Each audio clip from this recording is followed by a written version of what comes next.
Hey guys, tonight before we go anywhere, could you do something for me? Picture a Kansas prairie in the spring of 1873. Not the sunlit golden Kansas of the storybooks, not the version with tall grass swaying gently in a warm afternoon breeze and a little log cabin sitting peacefully at the edge of a creek. I mean the real Kansas, the raw Kansas, the Kansas that smelled of iron-rich soil and horse sweat and wood smoke, and something else underneath all of it. Something the settlers who lived along the Osage Trail could never quite identify. Something that hung faintly in the air near one particular stretch of road in Labette County, just a county over from where a young Laura Ingalls Wilder had lived just 2 years before. It was a place that made horses uneasy. It made grown men slow their wagons without knowing exactly why. That is where we begin tonight, and I promise you by the time we are done you will never look at Laura Ingalls Wilder the same way again. Not because she was a bad person, she was not. But because the story she told, the one about her father and the most feared family in the history of the American frontier, the story that has been repeated and celebrated and passed down like a piece of precious family silver for over 100 years, that story has a problem. The problem is time. And tonight we are going to sit with that problem until we understand what it means and what it says about a family, a legend, and the frontier that made both of them. Settle in, dim the lights if you have not already, and come with me to a small piece of land just outside Cherryvale, Kansas, in the spring of 1873, where a group of men on horseback was about to make a discovery that would shock the entire nation. The date is May 1873. Colonel Alexander M. York, a Civil War veteran, lawyer, and member of the Kansas State Senate, is riding across the southeastern part of the state with a group of men behind him. He is not a man who frightens easily. He has lived his entire adult life on the frontier, where hard things happen and you deal with them, and you move forward because there is no other choice. But he is frightened now. His brother is missing. Dr. William York of Independence, Kansas, had set out on a journey some weeks earlier, a routine ride across the open country between Fort Scott and Independence, a road that hundreds of men had travelled without incident. He was an experienced traveller. He was well armed. Like he had no enemies that anyone knew of. And he had disappeared. Senator Alexander M. York had done everything a man in his position could do. He had asked questions along the entire length of the road. He had hired a detective. He had offered a reward. He had ridden out himself more than once, retracing his brother's last known route, stopping at every farmhouse and trading post and roadside inn along the way, asking the same question to every face he met. "Have you seen my brother?" Most of the answers were no. One answer was different. There was a family, people said, who ran a small inn about right alongside the Osage Trail, the only open road for anyone travelling further west into the frontier, not far from the little settlement that was just beginning to call itself Cherryvale, a German family. An older man and woman, and a younger couple who claimed to be their children, though neighbours whispered that the younger man and Kate might actually have been husband and wife. People said Kate was unusual. People said she had a manner about her that was difficult to describe, something that drew you in and made you uneasy at the same time, like standing at the edge of something you cannot quite see the bottom of. The inn was nothing special from the outside. A one-room cabin, roughly 16 by 24 feet. A canvas curtain divided the back half of the room from the front, where travellers could eat and rest. A small dry goods counter.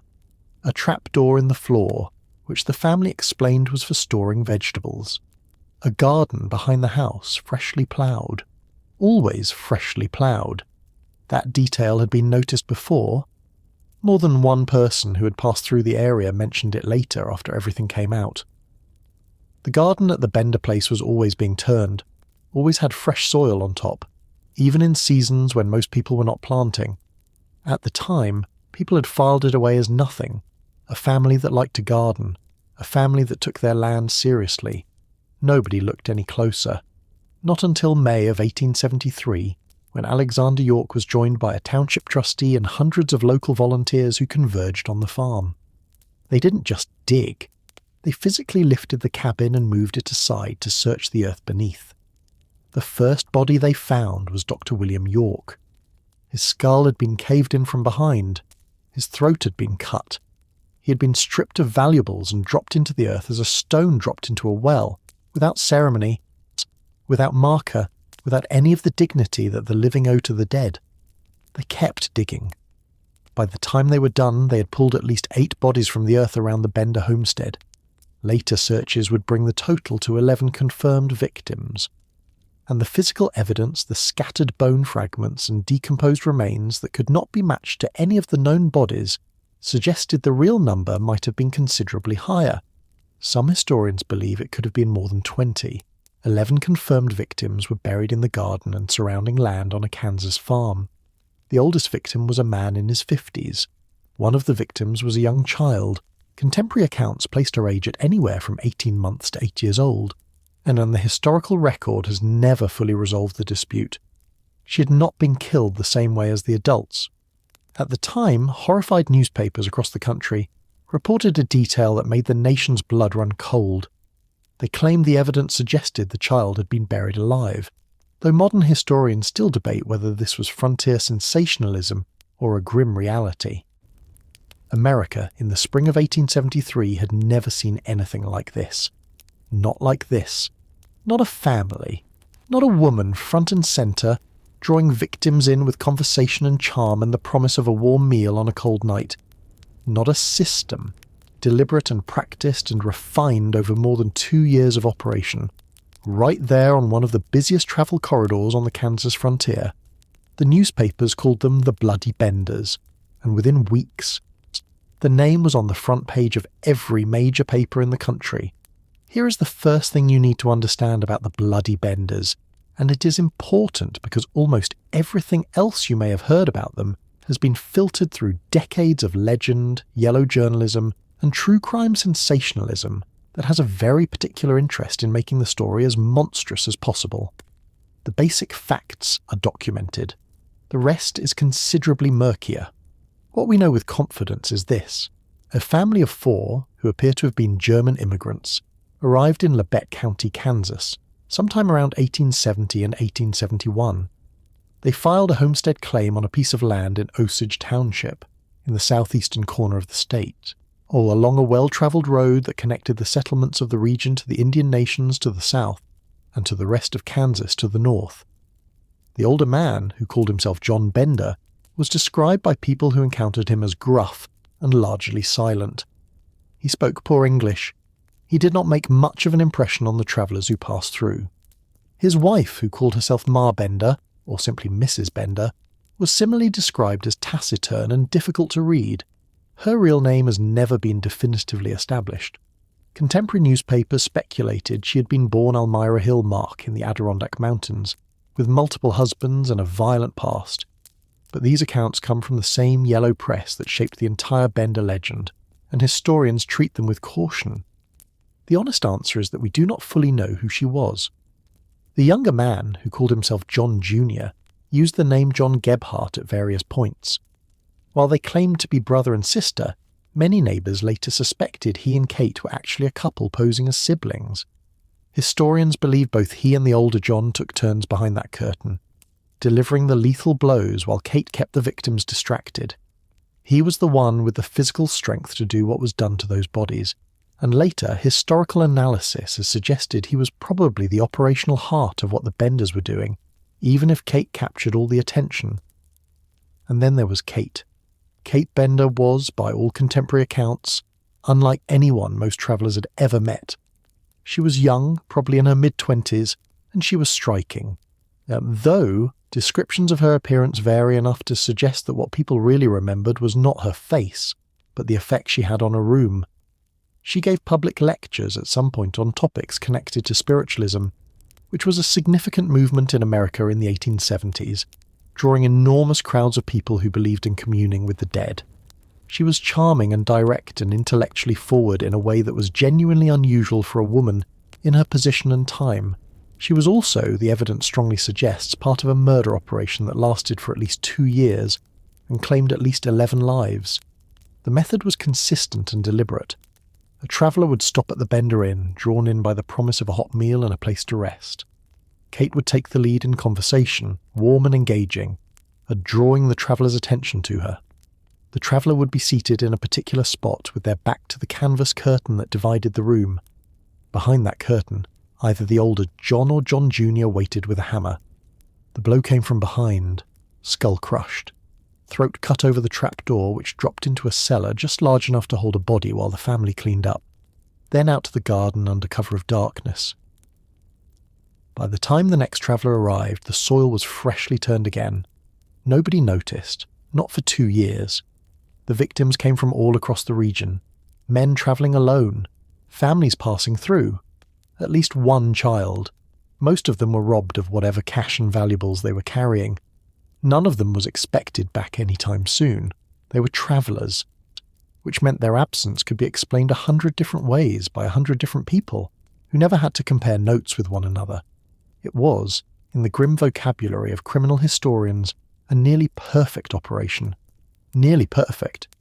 Because the one thing the Benders could not account for was a grieving senator with unlimited determination, and a brother who mattered to people who had the power to act. When Alexander York and his men found those bodies in May of 1873, the Benders had been gone for approximately 3 to 4 weeks. They had vanished so efficiently that there has been genuine historical debate, right up to the present day, about what actually happened to them. Some accounts say they were caught and executed privately by vigilantes who did not want a public trial. Some say they escaped to another state and lived out quiet, unremarkable lives somewhere no one would recognise them. The official record is a void. No trial, no confirmed capture, no confirmed execution. No remains have ever been definitively identified as belonging to any member of the Bender family. They simply vanished. And that void, that absence of a clean ending, is part of what has kept the story of the bloody Benders burning in the American imagination for over 150 years. Because a monster you can point to and say, there, it is over, that monster can be put to rest. A monster that disappears into the Kansas prairie and is never definitively accounted for, that monster stays with you. Now. Here is where the story takes a turn, because there is a second family in this story. A family that you almost certainly know, and even if you do not know you know them. A family whose story has been told so many times, in so many forms, that it has become part of the furniture of American culture, one of those things that is simply there, has always been there, so familiar that most people never think to question it. The Ingalls family, Charles and Caroline Ingalls, their daughters, Mary and Laura, and baby Carrie. The family that Laura Ingalls Wilder would eventually immortalise in a series of 9 books that have never gone out of print, that have been translated into dozens of languages, that have been read by generation after generation of American children, and that launched one of the most beloved television series in the history of the medium. Those Ingalls, they lived in Kansas. Between 1869 and 1871, Lord Charles Ingalls moved his family to the Osage Diminished Reserve in Montgomery County, Kansas, and settled on a claim near the town of Independence. It was during those Kansas years that baby Carrie was born, in August of 1870, in Montgomery County, which is a documented fact. It was the Kansas years that Laura would later fictionalize in Little House on the Prairie, the book with the sunlit meadows and the wolf visit, and the fiddle music in the evenings, and the neighbour family called the Scotts, and the long, complicated relationship with the Osage people, whose land the Ingalls were living on. Those years are real. Those years are documented. Charles Ingalls did live in Kansas with his family in that period, and Laura's memories of it filtered through decades and through the editorial hand of her daughter Rose Wilder Lane, became one of the most enduring pieces of American children's literature ever written. Here is the fact that the outline in your research file confirms, the fact that is supported by land records and family accounts, and the scholarly work of the Pioneer Girl Project, the fact that is not disputed by any serious historian. The Ingalls family left Kansas in the spring of 1871. They returned to Wisconsin. The rumour mill was churning. Word had reached Charles Ingalls that the government was planning to send soldiers to remove squatter families from the Osage land. Rather than wait to be forced out at bayonet point, Pa decided to pull up stakes on his own terms. By the spring of 1871, he was packing the wagon and heading north. Baby Carrie was less than a year old. Laura was only 4. Keep that year in mind. Now. Hold that date. The Bender murders were not discovered until May of 1873. The graves were not found until May of 1873. The hunt for the Benders did not begin until May of 1873. The Ingalls family had been out of Kansas for 2 full years by the time any of that happened. 2 years. And yet, decades later, when Laura Ingalls Wilder stood before an audience at the Detroit Book Fair in 1937, she told a story, one that would surface again in the typed drafts that her daughter Rose Wilder Lane later shaped from Laura's private memoir, Pioneer Girl. In Laura's own handwriting, the Bender episode is a shadow. In Rose's typed versions, it becomes a legend. It was a terrifying, vivid account where Pa Ingalls wasn't just a bystander, but a hunter. A story in which Pa Ingalls, her beloved fiddle-playing, bear-protecting, larger-than-life father, Ingalls was part of the vigilante posse that rode out to hunt the most feared serial killers in frontier Kansas. A story in which the Ingalls family had a direct, personal connection to the Benders. A story that, when you lay it against the documented timeline, simply cannot be true in the way she told it. Now, here is what I want you to sit with as we go deeper into this tonight. That does not mean Laura Ingalls Wilder was a liar. It does not mean her books are worthless, or that the memories she turned into literature were fabricated, or that the story of her family's life on the frontier was some kind of elaborate fiction. What it means is something far more interesting than that. It means that the line between memory and mythology, between what happened and what a family needed to believe happened, is far thinner and far more human than most of us like to admit. And tonight, we're going to follow that line all the way to the place where it disappears. But before we do, I want to make sure you understand exactly who the Benders were, what they did, and why the discovery of those bodies in May of 1873 became the kind of story that a woman who had grown up in Kansas in the 1870s might spend the rest of her life trying to fit her family into. Because there is a reason this story did not die. There is a reason that a murder case from a one-room cabin on the Kansas frontier is still being discussed 150 years later, still being searched, still being excavated literally by archaeologists and historians who believe there may be more to find. Stay with me. The best part of tonight is still ahead. Before you can understand what Laura Ingalls Wilder remembered, you have to understand the Kansas she actually lived in. Not the Kansas in the books, not the Kansas of sunlit meadows and wildflowers and Pa's fiddle drifting out across the open prairie at dusk, warm and golden as a late summer evening. The real Kansas. The Kansas of 1869 and 1870, when the Ingalls family climbed down from their covered wagon and looked out at a landscape that had no softness in it at all.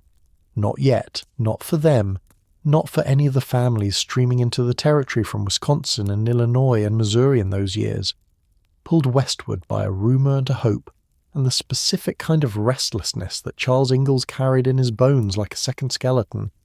The rumour was this.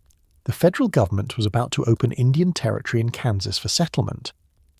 The Osage people, whose land stretched across the southeastern part of the state, were negotiating the surrender of what was called the Osage Diminished Reserve, a vast stretch of prairie that had been reduced from the tribe's original territory through a series of treaties that grew progressively more brutal in their terms. Once the Osage ceded this final reserve, the thinking went. The land would be surveyed and made available for purchase, and the families who got there first would have first claim on the best pieces of it. Charles Ingalls was going to be one of those families. There was one problem with this plan. The Osage had not yet agreed to anything. The families flooding into Osage territory in 1869 and 1870 had no legal right to be there. They were squatters, which is a word that gets softened considerably in the Little House books, where the question of whose land it actually was tends to fade gracefully into the background behind the sunflowers and the creeks swimming, and the descriptions of Ma's spotless calico dress. The 1870 United States Census, which is a document that does not soften things, recorded the Ingalls household as the 89th residents of Rutland Township, which tells you something about how many families had made the same calculation and arrived at the same piece of prairie with the same optimistic logic. They were not alone out there, not remotely. This is the Kansas that Laura actually grew up in for those early years. Not isolated, not purely wild, but crowded with other families in the same precarious position, all of them squatting on Osage land, all of them building cabins and ploughing soil and planting gardens and raising children on ground, that the law had not yet decided was theirs to keep. The Osage themselves were still there during the period when the Ingalls family lived among them. This is documented clearly in the historical scholarship, and it appears in the Little House books too, though with the particular filter that a woman in the 1930s brought to memories from the 1870s seen through the eyes of a 3-year-old. The Osage moved through the region. They stopped at settler cabins. There were encounters, some tense, some not. Charles Ingalls, by the accounts that have survived and by what Laura wrote, was more tolerant of Osage presence than many of his neighbours, which placed him in a minority on that particular stretch of prairie. And then, in the fall of 1870, the Osage were removed. The route taken by the tribe as they were led off the reserve passed in close proximity to where the Ingalls family was living. Laura was 3 years old.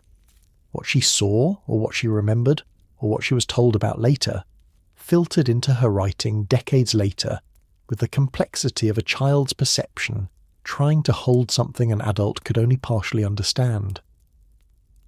By the spring of 1871, the Ingalls family was gone too, not removed exactly. But the arrangement that had brought them to Kansas had collapsed. The man who had agreed to buy their property in Pepin, Wisconsin, could not make the payments.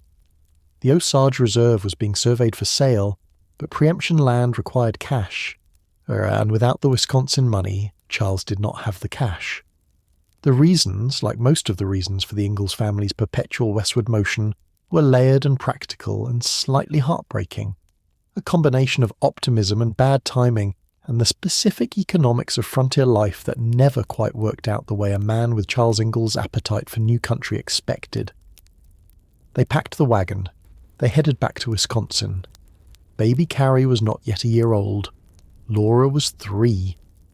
And the Labette County farmstead of the Bender family, where the freshly ploughed garden waited in the Kansas soil, somewhere between 30 and 60 miles to the southeast. The exact distance, depending on which route a traveller took and which cabin survey you trust, was already 6 months into its work. Let me put a number on something, because numbers have a way of cutting through legend that words sometimes cannot. Somewhere between 30 and 60 miles. That is the range historians and geographers have placed between the Ingalls cabin site in Rutland Township, Montgomery County, Kansas, and the Bender homestead in Osage Township, Labette County, Kansas. The more conservative estimate, drawn from the most precise scholarly mapping, places the figure closer to 30 miles. But regardless of whether the number is 30 or 60, the point holds either way. This was not a short walk to a neighbouring farm. 60 miles of open prairie in 1870 and 1871 was not nothing. It was not a short walk to a neighbouring farm. It was not the kind of distance you covered on an idle Tuesday afternoon. In the early 1870s, on horseback, across terrain that had no maintained roads in most of it, 60 miles of Kansas prairie was a journey measured in days, not hours. The Ingalls family did not travel that road. There is no evidence, in any document or diary or letter that has survived from that period, that Charles Ingalls ever visited Labette County, that Caroline Ingalls ever passed through Cherry Vale, or that any member of the Ingalls family was ever within meaningful proximity of the Bender homestead during the years when the Benders were operating there. Which raises a question that sits quietly at the centre of everything we're talking about tonight. If the family was 60 miles away, and if they left Kansas entirely in the spring of 1871, before the Bender murders had even begun in earnest, before any of the missing persons had been reported, before any of the bodies in that garden had been placed there, how did the story of Pa Ingalls and the bloody Benders come to exist? We are going to answer that. But first, I need you to understand something about the world the Benders were operating in, because understanding that world is the only way to understand why a story like Pear's could take root so easily, so naturally, in the soil of a frontier community's memory. The road that ran past the Bender homestead was called the Osage Trail, sometimes the Great Osage Trail, sometimes the Osage Mission Trail. The name varied depending on who you asked and what year it was, but the road itself was as real and as significant as any infrastructure the early Kansas frontier possessed. It connected the settlements of southeastern Kansas to the Indian Territory to the south, and it carried a constant flow of travellers, men moving cattle, men looking for work, men relocating their families, men conducting the ordinary commerce of frontier life that required them to be on that road, alone, carrying money, far from anyone who would notice immediately if they did not arrive where they were going. The Bender operation was not accidental. It was positioned with what you might call, if you were feeling charitable, a businessman's instinct for location. The inn sat right on that road, not near it, on it. A traveller heading south from Independence or Fort Scott would have passed directly in front of the Bender property. The small cabin has its canvas curtain dividing the front from the back. The dry goods counter, where you could buy flour or coffee or whatever you had run short of on the road. The table was set for a meal in the front half of the room right there, ready, comfortable after days in a wagon. And Kate. It is difficult at this distance of a century and a half to reconstruct exactly what Kate Bender was. The newspaper accounts of 1873, which were written by men who had every incentive to make the story as lurid as possible, tended toward descriptions of her as supernatural and seductive and monstrous all at once, which is the vocabulary that the 19th century press reserved for women who made them uncomfortable. But strip away the yellow journalism and what remains is something genuinely unusual. She was educated, or at least she had cultivated the appearance of education. She spoke publicly. She held séances in the cabin, presenting herself as a spiritualist medium with the ability to contact the dead. And she gave lectures on the subject under her own name in the wider community. One account preserved in contemporary newspaper reports of the time, the same newspapers your own script identifies as unreliable, claims she delivered a lecture in which she stated publicly that murder might be a dictate for good. No verified primary transcript of this lecture exists. This is newspaper testimony, not a sworn record, and should be weighed as such. That's what the world called villainy. Her soul might read as bravery and humanity. She said this out loud, in public, in Kansas, in 1872, and people attended. People paid attention. People took her seriously enough to keep attending the Bender Inn, to keep sitting down at the table with their backs to the canvas curtain, right up until the spring of 1873, the year when Alexander York's men dug up the first of the bodies, and the whole terrible machinery of it became impossible to ignore any longer. There is something in that detail that resists easy explanation. Not just that the Benders were able to operate for so long without being caught, though that is remarkable enough, but that Kate Bender was able to be so publicly, almost casually, strange, and still not be seen as a threat until 11 people were dead. It says something about the frontier community she operated in, about what people were willing to look past when there were crops to plant and cattle to move, and 100 pressing concerns competing for attention with the unsettling woman at the inn on the Osage Trail. People are remarkably good at not seeing what they do not want to see. The families who stopped at the Bender Inn and kept going, who had that slightly uncomfortable meal and paid their bill, and drove back out onto the road and never thought about it again, most of them never knew how close they had come. Some of them did not find out for years. Some found out by reading the same newspaper accounts that told the rest of America about the garden that would not stop giving up bodies. And some of them, in the years that followed, began to remember their time in southeastern Kansas differently than they had before, began to fold the Bender story into their own family narratives in ways that felt true, that resonated with the emotional reality of having lived in that violent, uncertain country during those years, even if the specific details did not quite align with the documented record. This is not unusual. This is deeply, profoundly human. And it is exactly what Laura Ingalls Wilder would do decades later when she stood before an audience in Detroit and told them about the night Pa took his rifle down from above the door. The speech was delivered in Detroit in 1937. Laura Ingalls Wilder was 70 years old. She was being honoured at a children's book fair, recognised for a series of books that had made her, by that point, one of the most read authors in the country. The audience adored her. They had come to hear the real Laura, the woman behind the books, the actual person who had lived the life that millions of children had read about in school. And she gave them the Benders. This is what she said, transcribed and preserved and later published. Not paraphrased. Her words. She described the night a neighbour rode up to their house and talked urgently with Pa. She described Pa taking his rifle down from its place above the door. She described him telling Ma, "The vigilantes are called out." She described him saddling his horse and riding away into the night with the neighbour. And she described him coming home late the next day, saying nothing, never telling them where he had been. Those words. He never told us where he had been. Read those words again and notice what they do. They are not a lie exactly. They are something more interesting than a lie. They are the structure of a story, the perfect, tantalizing shape of a story that invites you to fill in the blank. He rode out, he came back, he said nothing, and the blank between the riding out and the coming back, that blank is where every listener in that Detroit audience, and every reader who encountered the speech later, got to place their own version of what Pa Ingalls had done.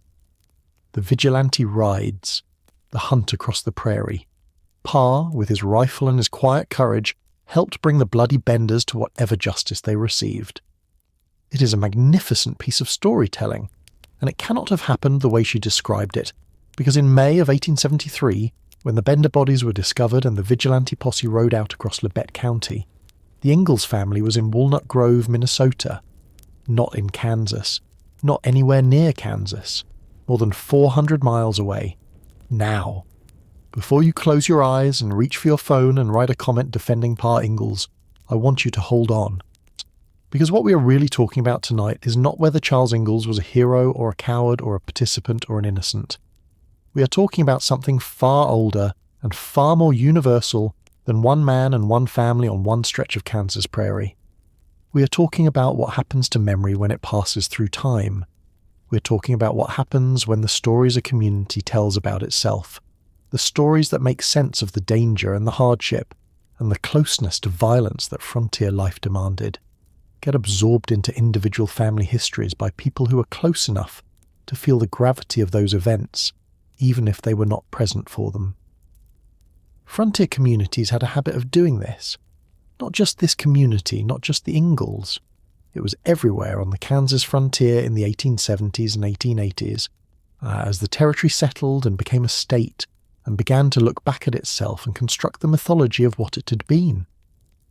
Families who had lived anywhere near a significant event would find, over decades, that the event had drawn closer to them in the retelling, that a relative had been there, or almost there, or had known someone who was there, that the famous and terrible thing had touched their lives in some way that the original unadorned facts did not quite capture, but that the truth of the experience, the emotional truth of what it felt like to have lived in that place and that time, seemed to demand. This is not a frontier problem. This is not an American problem. It is a human one. And Laura Ingalls Wilder was, above everything else she was, deeply, essentially, irreducibly human. There is also this Deeth, which the scholars who have studied the Pioneer Girl manuscripts and the correspondence between Laura and Rose Wilder Lane have noted carefully. The Bender episode did not appear in the original children's books. It was not part of the published Little House series. It appeared in speeches and in drafts, in the materials that were meant for adult audiences rather than for the children who read about sunlit prairies and fiddle music and a little girl named Laura running barefoot through the tall grass. The children got the golden version of Kansas. The adults got the version with the garden that would not stop giving up bodies. And the question of why, of what that division tells us about what Laura Ingalls Wilder believed versus what she chose to say, and when and to whom, that question is something we're going to spend the next several chapters answering. But there is one more thing I want to plant in your mind before we move on. The Jack question. Your viewers, the ones who have been with this channel for years, know that this channel does not shrink from hard questions about the Little House world. We have talked before about the things that got left out, the things that got softened, the gap between the story and the record, and one of those gaps, one that the most careful readers of the books have always wondered about, involves the family's most loyal companion, the dog that appeared and disappeared in ways that the books handle with curious gentleness, the companion whose story may have been subject to the same kind of myth-making that gave us the Bender posse. We will get there, not tonight, but soon, and if that question is sitting in your mind right now, good. That is exactly where I want it. The thing that makes the bloody benders so difficult to look at directly is not the violence. It is the patience. The violence was quick, by all accounts. The violence was the work of seconds. What preceded the violence? What surrounded it and enabled it and allowed it to continue for nearly 2 years? On one of the busiest travel corridors in southeastern Kansas, that was not quick at all. That was slow and deliberate and breathtaking in the way that only truly committed patience can be breathtaking. Before we talk about what they did, we have to talk about how they arrived. Because the way a predator positions itself tells you almost everything you need to know about how it thinks. Late 1870, early 1871. A man who gave his name as John Bender filed a homestead claim on 160 acres in Osage Township, Labette County, Kansas. He filed the claim with his son, a younger man who also went by John Bender, sometimes listed in historical records as John Gebhardt, a name that has led researchers over the decades to question whether the family relationship was biological or constructed, whether they were truly father and son, or whether the family structure was, like so many other things about the Benders, a convenience adopted for a specific purpose. The land they chose was not the best farmland in Labette County. It was not the richest soil, or the most sheltered terrain, or the piece of ground that any experienced settler looking to make a real go of farming in Kansas would have selected first. But it had something that the Benders valued considerably more than soil quality. It had the road. The Osage Trail ran directly alongside the Bender property, not near it, alongside it. Any traveller moving between the established settlements to the north and east and the Indian Territory to the south would pass, unavoidably, directly in front of the Bender homestead. This was not an accident. This was a choice. And when you understand it as a choice, the rest of what the Benders did begins to make a different kind of sense. A colder, more methodical sense that has nothing to do with impulse and everything to do with design. After the land was filed, Ma Bender and Kate arrived. The precise relationship between these 4 people has never been established beyond question. The older John and the older woman, Ma Bender, were described as husband and wife. Kate was described as a daughter. John Jr. was described as son or brother depending on the account. Modern historians have found no firm documentation establishing any of the biological relationships as certain, and at least some evidence suggesting the family structure may have been assembled rather than inherited. This ambiguity extends to their true identities, the names they gave, the places they claimed to have come from, the histories they presented to the community around them. All of it has proven impossible to verify fully. They were German or German-speaking. This much is generally agreed upon. Both the older John and Ma Bender spoke poor English, which limited their interactions with the English-speaking travellers who passed along the trail, and which may have contributed to a perception of them as unremarkable, as simply another immigrant family trying to make their way on the Kansas frontier, not worth much scrutiny. Kate was different. Kate spoke English fluently. Kate engaged with the community. Kate gave herself a public presence that the rest of the family conspicuously lacked. She advertised herself as a healer and spiritual medium. She held seances. She lectured publicly on spiritualism, which in 1870s America was not the fringe belief it might appear today. Spiritualism had attracted millions of followers in the United States following the Civil War. The grief of a nation that had lost hundreds of thousands of young men in 4 years of industrial-scale slaughter had created an enormous appetite for any system that promised contact with the dead. Kate Bender understood that appetite. She moved through the community with the authority of someone who understood what people needed and had what they needed to offer. The inn was modest, a one-room cabin approximately 16 by 20 feet, divided down the middle by a canvas curtain. The front half held a table where travellers could eat, a small dry goods counter where they could purchase basic supplies, and a conversational warmth that was largely provided by Kate. The back half held the family's sleeping quarters, according to the story presented to visitors, along with the storage area accessed through a trapdoor in the floor. The trapdoor was the key. It opened into a small cellar, just large enough for a body. Its stated purpose was vegetable storage. Its actual purpose became apparent in May of 1873 when Alexander York's men pried it up and encountered the smell that left no room for alternative explanations. The seating arrangement at the table was not accidental either. Travellers who stopped to eat were guided to a specific position, seated with their backs to the canvas curtain that divided the room. Kate would take a position facing them. She would talk. She would engage them in the genuine, focused, intellectually curious manner that contemporary accounts describe consistently. The traveller, warm and fed and perhaps slightly disarmed by the quality of the company in such an isolated setting, would relax. Behind the curtain, one of the male benders waited with a hammer. The blow came from behind, to the head, designed to incapacitate immediately. After that, the throat was cut, or over the trap door which allowed the blood to drain into the cellar below. Then, after dark, the body was carried out to the garden or the surrounding land and buried. The guests' horses and wagons were driven off the property before dawn. Their money and valuables were taken. By morning, the Bender homestead looked exactly as it always had. A small inn on a busy road, a family working their land, nothing out of place. That was the system. It ran for at least 2 years. Here is what the historians tell us about the victims, and here is where the story becomes something harder to look away from than the violence itself. The victims were ordinary people, not famous, not wealthy, not connected to political or military power in ways that would have made their disappearances immediately, urgently consequential. They were travellers.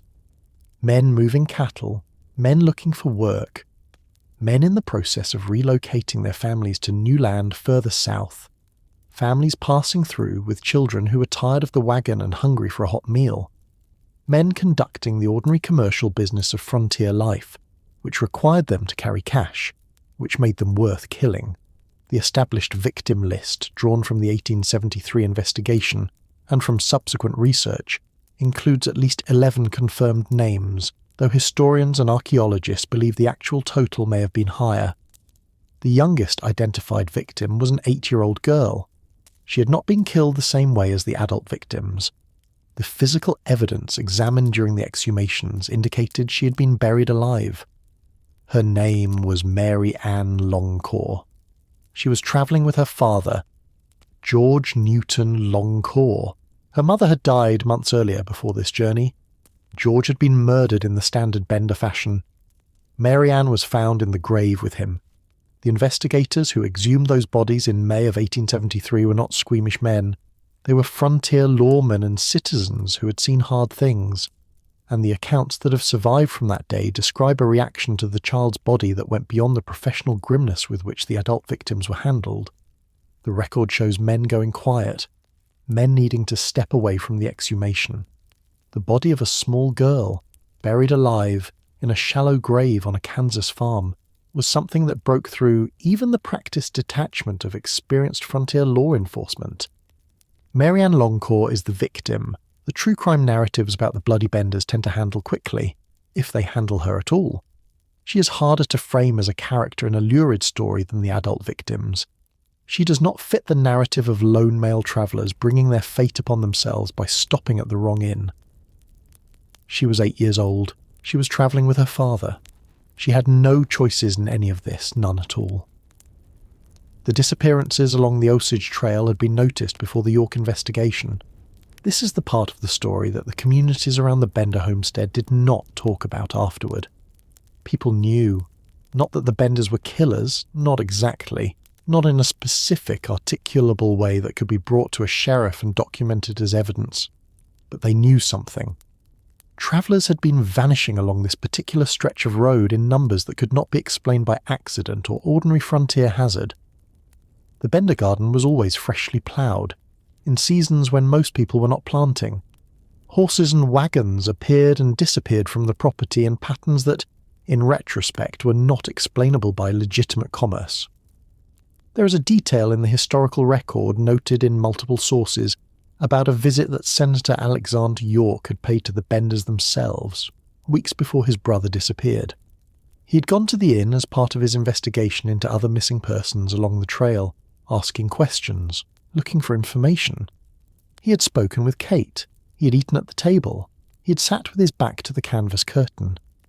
He had survived because he was investigating in a group, not travelling alone. Think about that for a moment. The man who would eventually lead the investigation that exposed the Benders had sat at their table and walked away. Because he was not alone.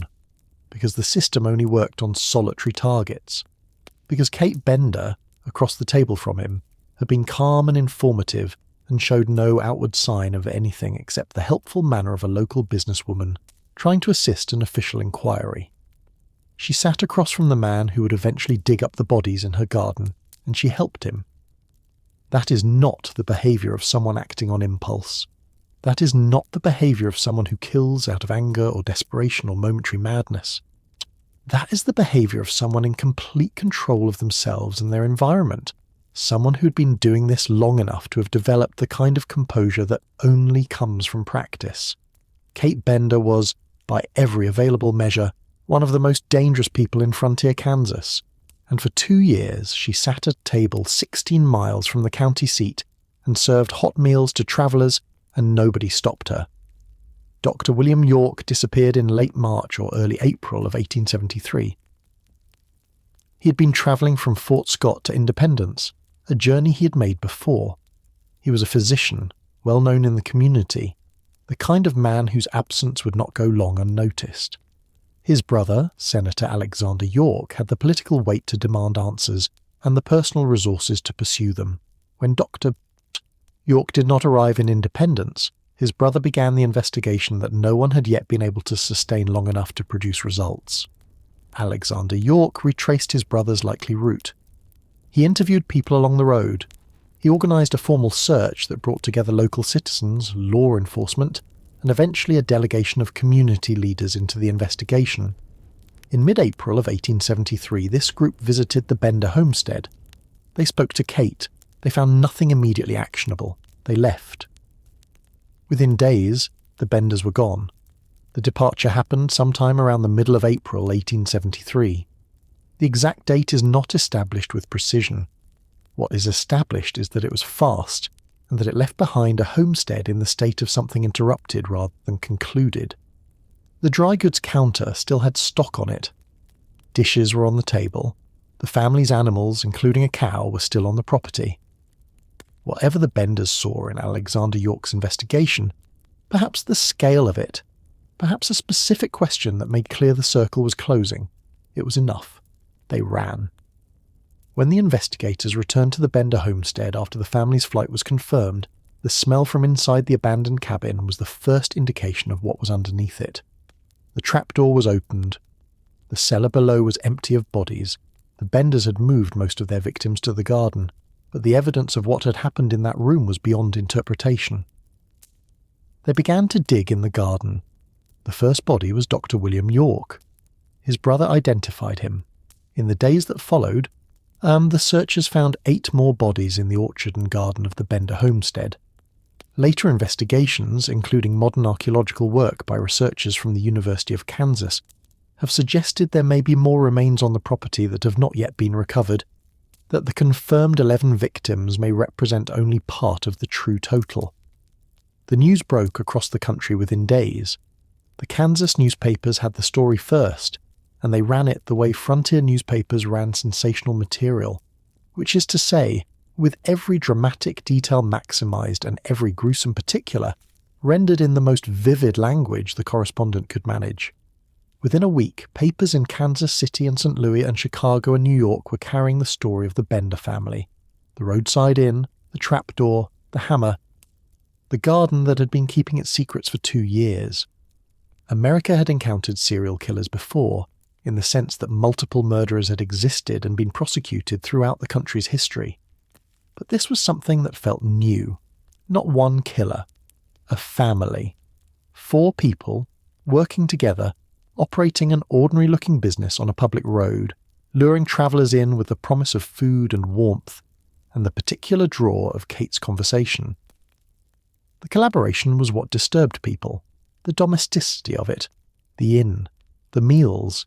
The canvas curtain and the table set just so, and the ordinary commerce of a roadside stop pressed into the service of murder. The word those newspapers reached for over and over in those first weeks was not just monster, it was family. A family of monsters. Because that was the part that had no precedent in the American imagination. The family was supposed to be the safe unit. The family was supposed to be the place you could return to after the dangers of the road. The family structure that the Benders had adopted, or constructed, or operated inside of, whatever the truth of their actual relationships, that structure had been used as a lure. It had made the inn look safe. It had made Kate's conversation feel domestic and unthreatening. It had made the table by the canvas curtain look like the kind of place where a tired traveller could sit down with his back to something solid and not worry about what was behind him. That was the nightmare that the Bender case introduced into the American imagination in the spring of 1873. Not just that killers existed, but that killers could look like a family. The Benders were never caught.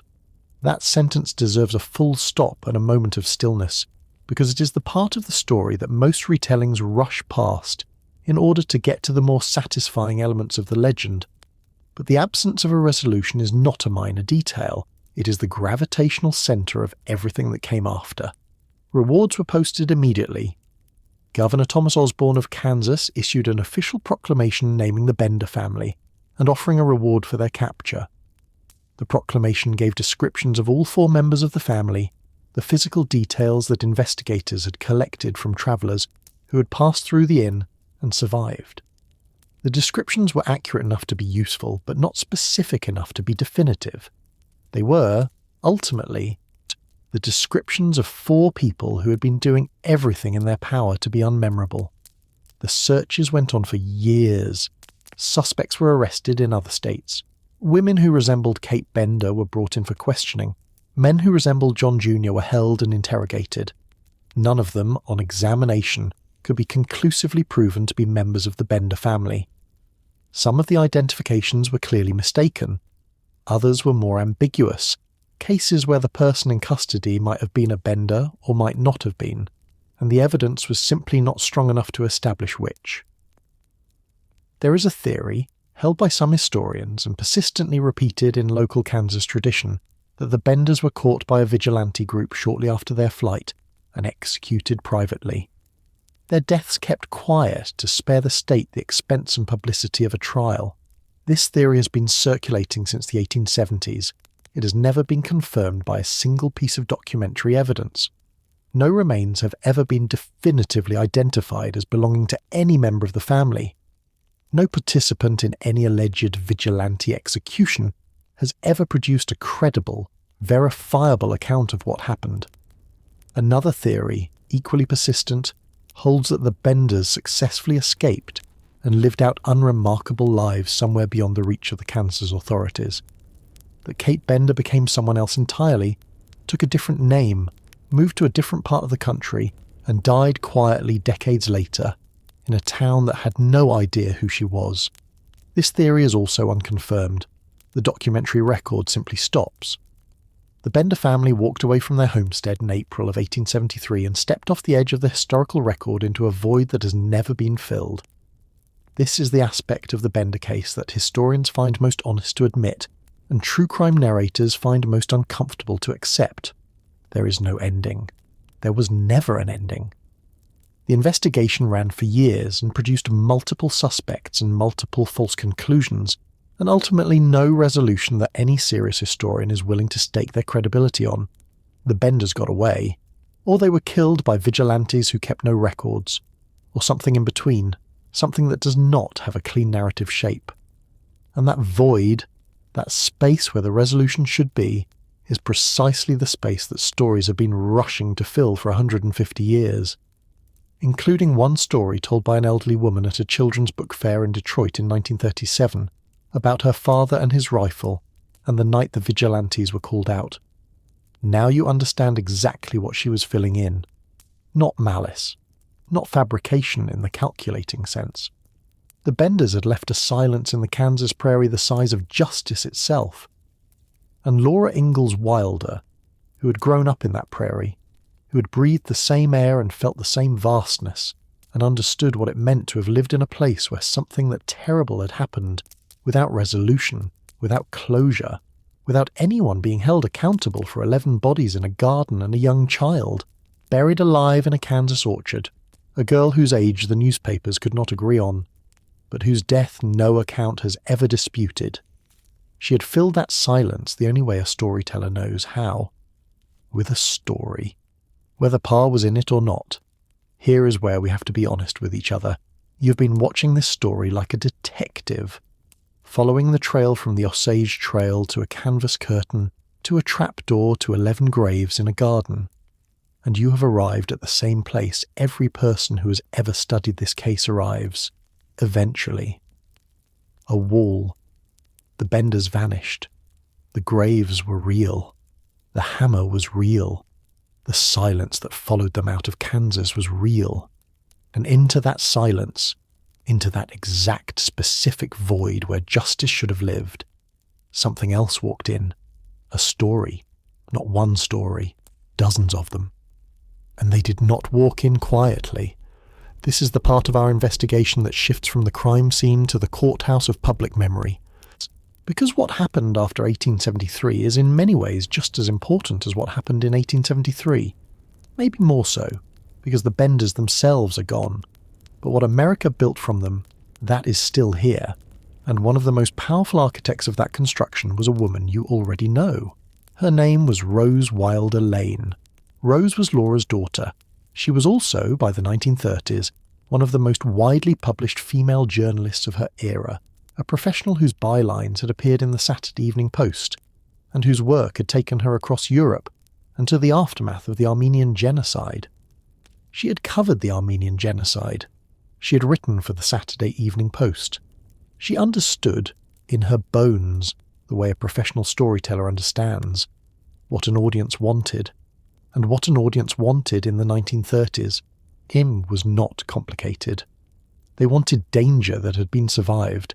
They wanted a hero who had faced the worst and come back. They wanted Pa. When Laura sat down in 1930 to write what would become Pioneer Girl, her original unvarnished autobiography, she wrote it by hand, in pencil, on school tablets. She wrote down what she remembered. She was 63 years old. The benders did not appear prominently in that first handwritten draft. They were not the centerpiece. They were not the climax. Then Rose typed it. This is the detail that Wilder scholars, particularly those connected to the Pioneer Girl project and the annotated edition, have spent years examining. When Rose Wilder Lane typed and revised versions of Pioneer Girl to submit to literary agents, the Bender episode grew. Details sharpened. The story of Pa riding off with the posse, the one that makes the blood run cold, the one that sounds so alive it must be true, that story becomes more vivid, more certain, more dramatic in the versions Rose touched. Now, before you decide what to make of that, I want you to hold two things at once. Rose was not lying for fun, and Laura was not being careless. They were doing what every storyteller in every era has done when sitting at the intersection of memory and market. They were making a choice. The question is, what did that choice cost? October 1937, the Detroit Book Fair. Laura Ingalls. Wilder is 70 years old. She's not yet the cultural monument she will become. The books are selling, but the legend is still being built. She stands at a podium and she speaks about her childhood, about Kansas, about what her father knew. She says Pa went with the posse that hunted the bloody benders. The audience leans forward. She does not say, I believe. She does not say, the story goes. She says it the way you say something you were there for, the way you say it when it is true. Here is what the historical record says about that speech. The Ingalls family left Kansas in the spring of 1871. The Bender bodies were not discovered until spring of 1873. 2 full years separate those events. Charles Ingalls was in Wisconsin while the vigilante posse was forming in Labette County, Kansas. There is no contemporary document, no letter, no land record, no newspaper account, no court filing, that places him anywhere near the Bender investigation. So why did Laura say it? This is the question that Wilder scholars have circled for decades. And there are 3 serious answers on the table. She genuinely misremembered, compressing events across 2 years into one continuous memory, the way trauma and time and the stories we're told about our own lives do to all of us. She was repeating a story that had entered the family's oral tradition as truth long before she put it on paper. A tale told around winter fires until it felt like a first-hand account. Or she made a deliberate, conscious choice to place her family at the centre of the most dramatic event in their regional history, because by 1937, that choice served a purpose. None of these answers makes Laura Ingalls Wilder a bad person. All of them make her a human being, and all of them matter to us right now. Because this is the mechanism, this exact mechanism, by which the Bloody Benders stopped being a cold case and became a legend. Here is something your history teacher probably never told you about how myths are made. They are not made by liars, they are made by people who are partly right. The Benders were real. The murders did happen. The Ingalls family was in Kansas. The fear on the frontier was genuine. Every single one of those facts is verifiable, documented, true. The myth did not grow in empty space. It grew in soil that was already real. What yellow journalism did, and the Kansas newspapers in 1873 understood yellow journalism instinctively, long before the term existed, was take those real, documented facts and build a frame around them. A frame that emphasized the supernatural over the procedural. Kate Bender's spiritualist pamphlets over the forensic evidence of what was done under that trapdoor. The mystery of the escape over the documented failure of frontier law enforcement. Kate Bender had, in fact, distributed pamphlets in the area advertising herself as a spiritual healer and medium. This is documented in period newspaper accounts. In 1873, that detail did not make her seem less dangerous. It made her seem more dangerous. It made her seem like something that could not be caught, not because she was clever, but because she was something other than ordinary, and the press ran with it. Within a year of the Benders' disappearance, they were no longer simply 4 people who murdered travellers for money. They were America's first serial killer family. They were a darkness wearing a domestic face. Kate was the witch. The inn was the trap. The garden was the graveyard. The story became a genre, and once a story becomes a genre, it stops needing facts to survive. There is a word for what Rose Wilder Lane did, and it is not a dirty word. It is craft. Rose was a professional. She had spent her career writing stories that moved people. She knew that Pa heard rumours about some disappearances along the trail does not hold an audience. She knew that Pa rode out with the posse into the Kansas dark and we never knew what he did there until the night he came home and said the name. That holds an audience. She made a choice that every writer makes. She chose the version that worked. The problem, and it is a real problem, not a moral judgment but a historical one, is that the version that worked was the version that was not true. And once it was published, once it was spoken from a podium in Detroit in front of an audience who would repeat it to their children, once it was embedded in the mythology of the most widely read American children's book series of the 20th century, it became almost impossible to separate from the facts it had grown alongside. Pioneer Girl, project scholars who have examined the typescripts directly have identified where the Bender story sharpens and gains detail in versions associated with Rose's editorial hand versus the earlier material close to Laura's original handwriting. This is documented, peer-reviewed scholarship, not speculation. It does not prove Rose invented the story. It does prove that the story became more useful as it became more dramatic. This is not unusual in American literary history. It is, however, worth knowing. Here is the thing about the legend that no one talks about, and it is the thing that will stay with you long after this video is over. The Bloody Benders made 3 women famous. The first is Kate Bender, the woman who walked out of Kansas in the spring of 1873 and was never conclusively seen again. The newspapers turned her into a symbol, a dangerous woman, a woman who smiled at you while the hammer waited on the other side of the curtain. She was written about, fictionalized, theorized about, hunted in print for the next 50 years.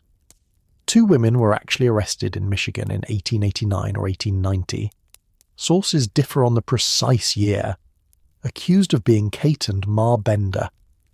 The case fell apart. The women were released. But the story kept going, because Kate Bender had become something the actual woman, whoever she was, wherever she went, could not control anymore. She had become a character. The second is Mary Ann Longcore, The young child documented in historical accounts of the Bender crimes. Contemporary records placed her at anywhere from 18 months to 8 years old, a dispute the historical record has never resolved. Found in the orchard. A child. If you felt something shift in your chest during Chapter 3 when her name came up, that shift was the story working exactly the way it was designed to work. Her name is the human face on an atrocity that could otherwise stay abstract. Historical accounts from the era document her as among the youngest victims. The third is Laura Ingalls Wilder, not as a victim, as an inheritor. Laura inherited the Bender story the way you inherit a house that was built on contested ground. She moved into it in 1937 when she gave the Detroit speech. She furnished it with her father's courage, her family's proximity, her own childhood memory of fear and safety in the Kansas dark. And she could not have known, standing at that podium at 70 years old, that 60 years later, scholars with access to county land records and Pioneer Girl typescripts would be able to demonstrate document by document exactly where the story's walls did not quite meet the floor. She built something beautiful in that house. It just wasn't built on the ground it claimed to be built on. So here is where we stand right now in this investigation. We know what happened at the Bender farm. Not everything. The Bender's ultimate fate is still, in the strictest historical sense, disputed. No theory has primary source confirmation. But we know the inn. We know the curtain. We know the trapdoor and the garden. We know the Ingalls family was not there for the discovery. The timeline is not ambiguous. We know that the story of Pa joining the hunt entered the public record through a process that involved memory, editorial choice, oral tradition, and a professional journalist's understanding of what a 1930s American audience wanted from a pioneer heroine's father. And we know that this process, memory blurring into story, story hardening into legend, legend being received as history, did not begin with Laura and Rose. It began in 1873, in the Kansas newspapers that covered the Bender case with the breathless, sensational urgency of people who understood that what had just happened in Labette County was not just news. It was mythology waiting to be named. And here is the question that I cannot answer for you, and that historians are still debating, and that I think is the real reason this story has never let go of the people who find it. When a story fills the silence left by injustice, when it gives shape and meaning and agency to an event that ended without resolution, is the story a lie? Or is it the only honest response to a truth that could not be finished? The Benders were never brought to justice. The victims' families never got a verdict. The gap where accountability should have lived stayed open. And into that gap walked Pa Ingalls, on a horse, in the Kansas dark, riding toward a reckoning the historical record says he was never part of. Maybe that was exactly what the gap required. Maybe that is exactly what myths are for. We will examine what that means, what it costs, and what it gives back in Chapter 5. But first I want to take you somewhere. I want to take you to a room in Mansfield, Missouri, a farmhouse on a rocky Ozark hillside, a drawer that held a manuscript Laura Wilder wrote but never published, a story she put down in pencil and then locked away, not because it was false, but because it was too true for the mythology she had spent 30 years building. That drawer is Chapter 5, and I think it is going to change how you see everything we have covered tonight. And now you understand why that drawer matters, because what was inside it was not just a manuscript, it was a test of what Laura Ingalls Wilder was willing to put into the world, and what she decided the world was not yet ready to receive. But here is what no one talks about when they tell this story. That same instinct, that careful, deliberate choice about what to publish and what to keep, is exactly what she and Rose applied to the Bender story. And tonight, that is where we go. Not into the legend, into the evidence. You have now spent the last hour inside one of the most compelling true crime stories the American frontier ever produced. You watched Pa Ingalls ride off in Laura's telling, the posse, the darkness, the unspoken thing he brought back.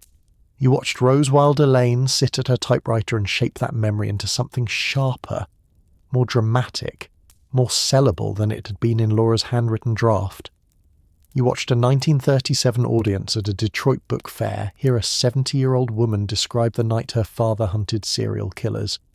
And you watched that story travel from that room into every book review, every literary biography, and eventually into every YouTube rabbit hole about the bloody benders that exist today. Now I am going to ask you the question that every serious historian asks when they first encounter this story.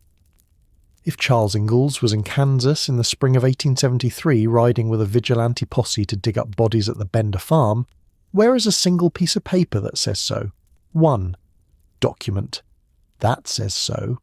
Not a speech given 60 years after the fact. Not a typed manuscript prepared by a professional journalist daughter.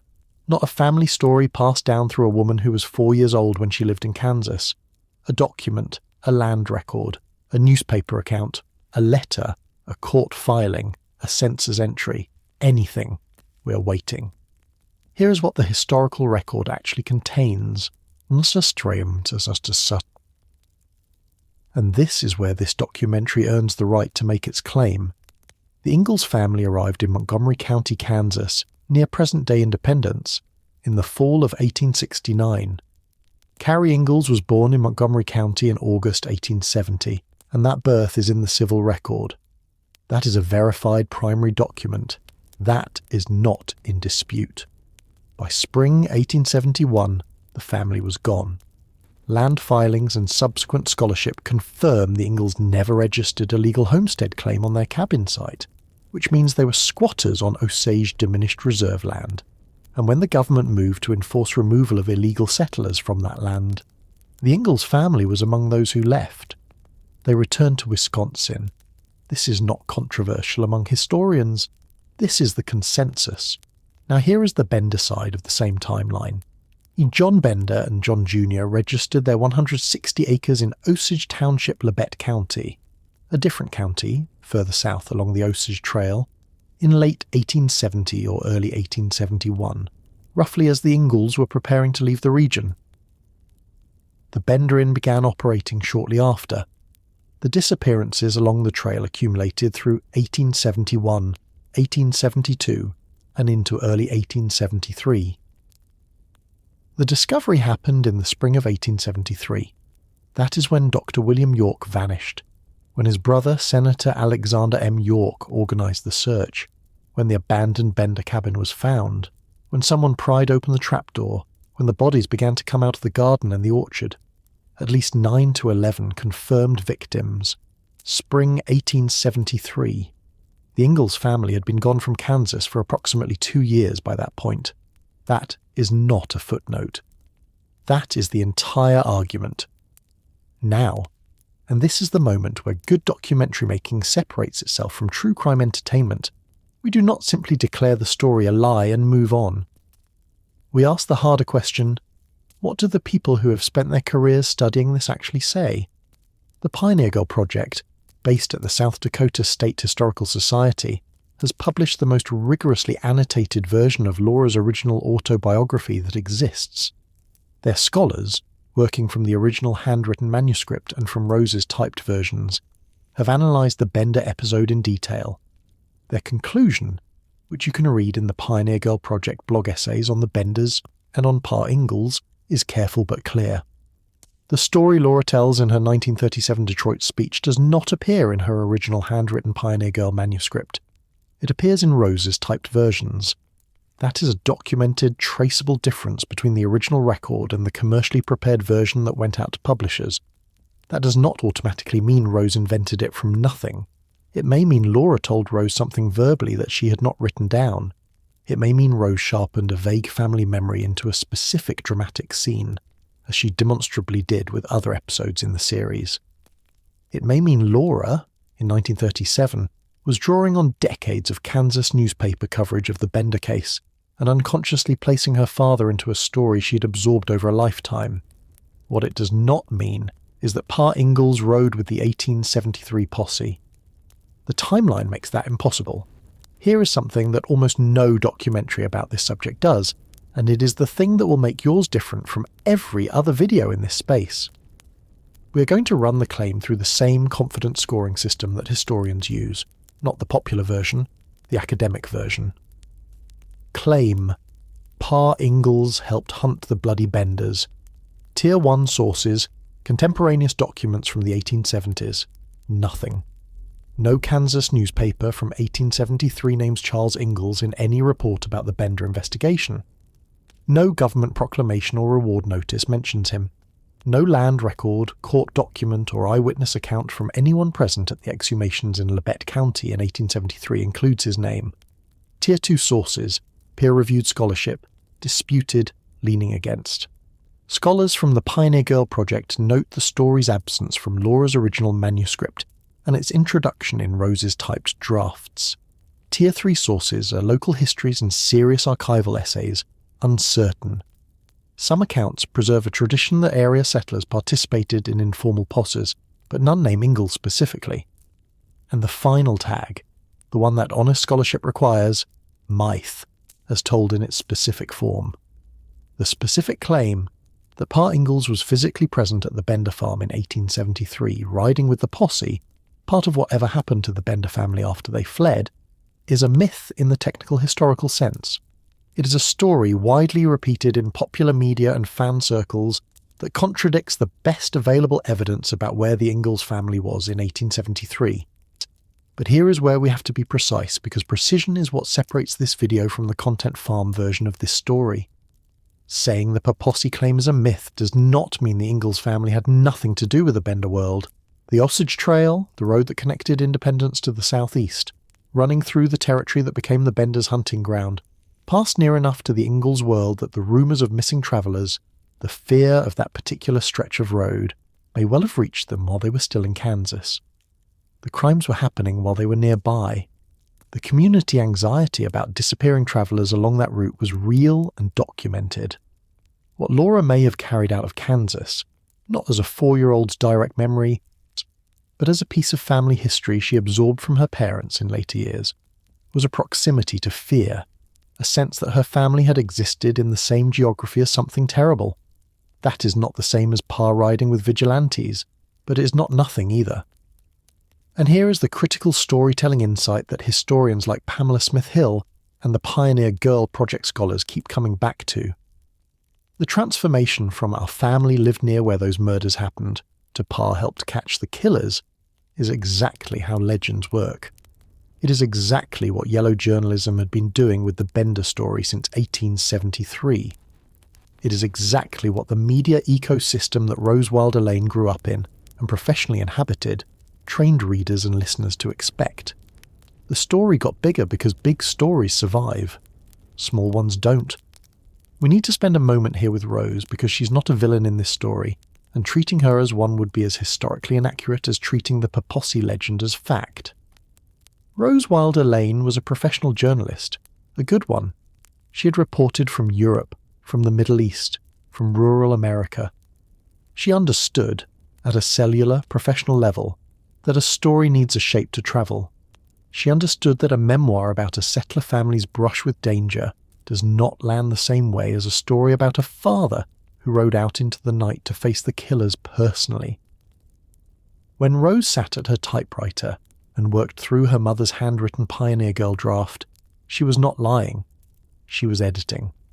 She was doing what every narrative journalist of her era did, finding the version of the story that would make an audience lean forward.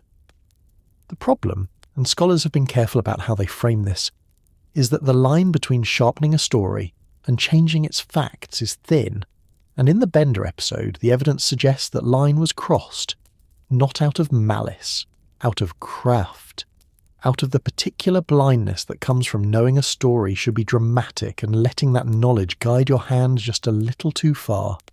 In Chapter 4 we gave you 3 women, the killer, the victim, the storyteller.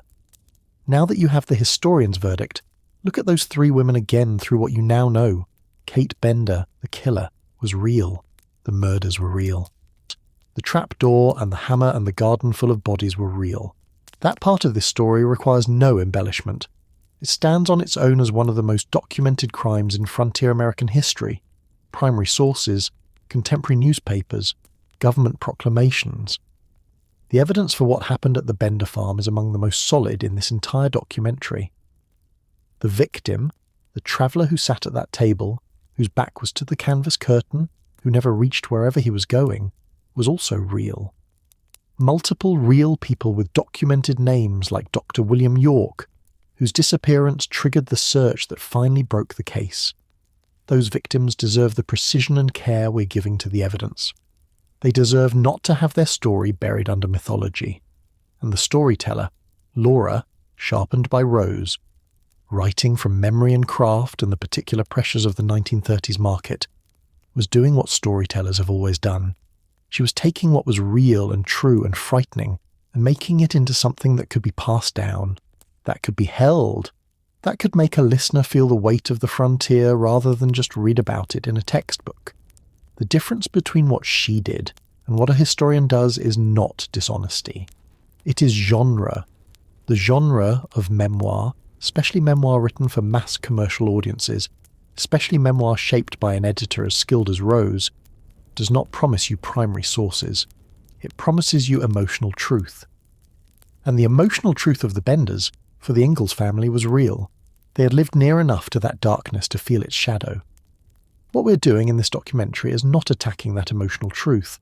We're separating it from the factual claim. The emotional truth survives the fact check. The specific posse story does not. The final thing the historians ask, and the most uncomfortable question for all of us who love this story, is why this particular myth has survived for 90 years of scholarship that should have killed it. The answer is not complicated. It is actually quite human. The myth makes Pa Ingalls into exactly the hero his daughter always believed him to be. Think about what the Pa of the Little House books meant to the women who grew up reading those books, and then think about who the majority of your audience is right now, women 25 to 55 who read those books as girls, who trusted Pa's fiddle and Pa's voice and Pa's ability to make a blizzard feel survivable. What this audience wants, what they have always wanted from the Bender story, is for that man to have ridden out into the Kansas night and done something about the evil that was operating 30 miles down the road. They want Pa to have been the answer to the Benders, and the myth delivers that. The fact check does not. But here is what the fact check offers instead, and this is the reframe that will keep your viewer through the final 20 minutes of this documentary. The fact check offers something better than a legend. It offers a real woman, in her 70s, standing at a podium in Detroit telling a story she needed to be true, and a daughter, at a typewriter, making sure the world would believe it. That is not a disappointment. That is the real story. The story of how a family turns its fear into mythology, how a myth enters the literary record, and how 90 years later, you're watching a documentary that is still asking the same question the Kansas papers were asking in 1873, what actually happened? And who do we trust to tell us? And that question, who do we trust, is precisely the one we need to bring with us into the final stretch of tonight's investigation. Because the historians have given us their verdict on the Per Posse story. They have shown us the timeline, walked us through the manuscript evidence, and handed us the confidence tags. But there is still one last layer of this story that nobody, in any documentary about the Benders or about Laura Ingalls Wilder, has fully reckoned with. It is the layer that lives in the 1890s and the 1900s. And the 1920s, the decades between when the Benders vanished and when Laura first put pen to paper, the decades when the newspapers kept running the story, when the suspects kept getting arrested and released, when the legend kept growing in exactly the soil where the facts had run out. Because the Benders didn't just escape from Kansas, they escaped into American mythology, and they took the Ingalls family with them. We will follow them there, right after this. So we have the verdict from the historians. The timeline is broken. The documents don't exist. The Per Posse story, as told in 1937 Detroit, does not survive contact with the primary record. And yet, here you are, watching a 2-hour documentary about it. In 2026, that is not a coincidence. That is not an accident of the algorithm. That is something far more interesting. Something that has been operating in American culture since the spring of 1873, when 4 people vanished into the Kansas prairie and took the truth about themselves with them. The question Chapter 5 answered was, What do the historians say? The question Chapter 6 asks are harder. Why didn't that matter? Here is the precise moment the Bender story stopped being a local Kansas crime and became a national obsession. It was not when the bodies were found. Bodies were found in frontier Kansas with uncomfortable regularity. It was not even when the Kansas governor issued his 1873 proclamation naming the Bender family and posting a reward, though that official document did put their names into the permanent record. The moment was when the newspapers realized what they had. A family, not a lone outlaw. Not a drifter or a bandit working a road alone. A family, a father, a mother, a son, and a daughter, operating a roadside inn with a canvas curtain and a trapdoor and a garden full of shallow graves. A family that ate breakfast together, welcomed strangers with apparent warmth, and then murdered them for whatever was in their pockets. The 1870s American press had never seen anything quite like this, and they were not going to let it go quietly. Within weeks of the discovery in May 1873, the Bender case was appearing in newspapers across the country, not just in Kansas, not just in the regional press of the Midwest, but in papers from St. Louis to New York. Each retelling added something. Each editor, working from second-hand reports and earlier clippings rather than from first-hand investigation, filled the gaps in the story with the most dramatic possibility available. The number of victims crept upward. Kate Bender's spiritualist performances became more sinister with each retelling. The family's methods grew more elaborate in description than the actual physical evidence at the farm could support. This is yellow journalism at its operational core. Not lying exactly. Not fabricating from nothing. Taking a real and documented horror and amplifying it. Finding every edge that could be made sharper, every detail that could be made more vivid, every mystery that could be turned into implication, until the story that reached readers in Missouri or Ohio or New York was several degrees more dramatic than the story that had actually happened in Labette County. Every enduring criminal legend in American history were, and I mean the ones that survive for 50, 100, 150 years, is built from the same three ingredients. The first ingredient is an unresolved ending. The Benders vanished. They left the farm sometime in the spring of 1873, apparently days before the search party arrived, and they were never definitively caught, tried, or executed. The Kansas governor's reward went unclaimed for years. Multiple suspects were arrested across the country in the following decades, 2 women apprehended in Michigan, in what sources variously date to 1889 or 1890, generated national headlines as possible Bender women, but none were ever conclusively proven to be the Benders, and all were eventually released. This is the engine of immortality for a criminal legend. A resolved case, a trial, a conviction, an execution closes the story. People can file it away. But the Benders never closed. They just disappeared. And a story without an ending is a story that stays open in the imagination, accumulating theories and speculation and invention with every passing year, because the human mind cannot tolerate an unanswered question as well as we think it can. The second ingredient is a woman at the centre. Kate Bender. Young, described as charming. Allegedly a spiritualist who gave lectures and attracted audiences. A woman who by all accounts was the face of the operation. The one who brought travellers to the table, who smiled and offered meals and made people feel at ease in a roadside inn at the edge of the Kansas frontier. And the 19th century American press was particularly ill-equipped to process a female murderer. The cultural grammar of the era had very clear categories for women. They were victims, or they were innocents, or in exceptional cases they were heroic. A woman who killed was a category violation, and category violations fascinate the press in every era because they force readers to re-examine what they thought they understood about how the world works. Kate Bender became, in the newspapers of the 1870s and 1880s and 1890s, something almost supernatural. Her charm became a weapon. Her spiritualism became evidence of dark power. Her young age became sinister rather than mitigating. The papers turned her into the kind of figure that true crime still reaches for today. Beautiful, intelligent, and entirely without a conscience. Dear, whether any of that was true, we do not know. The Benders left no reliable personal testimony. What we know about Kate comes almost entirely from people who survived encounters with her and from reporters who were never there. The third ingredient is a geography that feels like the edge of the world. The Kansas frontier in 1873 was, for most Americans, a place they had never been and could barely imagine. It was the space beyond the familiar, the territory that the country was still actively arguing about whether to settle, how to settle, who had the right to be there.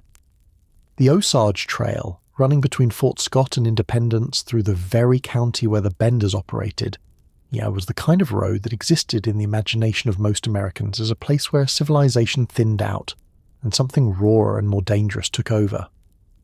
A serial killer family operating on that road was not just a crime story. It was a confirmation of every fear that the Eastern Press and its readers already had about what the frontier was really like under its promise. It said, "You were right to be afraid. The edge of the map is dangerous in ways you can't even imagine." And newspapers that catered to readers who had stayed safely in their eastern cities and towns understood instinctively that this fear was marketable. Here is what most documentaries about the Benders skip, because it requires patience, and patience is hard to monetize. The legend did not arrive fully formed. It was built brick by brick across 3 decades. In the first years after 1873, the Kansas and regional press kept the story alive through the mechanism of the suspect arrest. Every few years, somewhere in the country, a woman of roughly the right age and rough description would be arrested as a possible Kate Bender, or a pair of women would be picked up as possible Bender women. The Michigan arrests in 1889 were the most prominent of these. 2 women detained and held, their cases generating national coverage, before the identification fell apart and they were released. Each of these episodes sent the Bender story back to the front pages, refreshed its notoriety, and introduced it to a new generation of readers who had been children when the original crimes occurred. By the 1880s and 1890s, the early true crime compilers had gotten to work. This was the era before the formal genre of true crime existed as we understand it today, but the appetite for organised accounts of sensational criminal cases was already enormous, and the Benders were one of the most requested entries. Local historians in Kansas and broader compilers of frontier crime narratives began publishing accounts that drew on the original newspaper coverage, sometimes citing it precisely and sometimes simply repeating its most dramatic elements as established fact. These accounts fixed certain details into the popular record that would prove very difficult to dislodge, including details about victim counts, about the family's methods, and about the mysterious nature of their escape, regardless of whether those details were supported by the primary evidence. This is how myths calcify. Not through a single dramatic lie, but through repetition.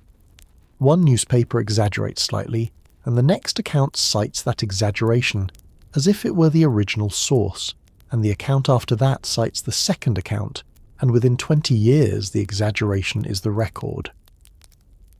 By 1900, the Bloody Benders were already a legend. They had been fixed in the American imagination as something specific and enduring, the frontier's darkest family, the roadside inn where hospitality was a weapon, the woman who smiled while her father lifted the hammer. And here is the critical thing for our documentary's argument. By 1900, that legend was already detached from the primary sources in the minds of most Americans who knew the story. They knew the legend. They did not know the 1873 proclamations, the land records, the newspaper accounts from the weeks immediately after the discovery. They knew the version that had been passed through 30 years of retelling. Laura Ingalls Wilder was 33 years old in 1900. She'd been reading this legend for as long as she could remember. Now we need to talk about 1930. Because 1930 is when the context around this story changes completely. An understanding that context is essential to understanding why the legend attached itself to the Ingalls family when it did. In 1930, Laura Ingalls Wilder was 63 years old, and she was beginning to write what would become the Little House series. The country she was writing in was in the early months of the Great Depression.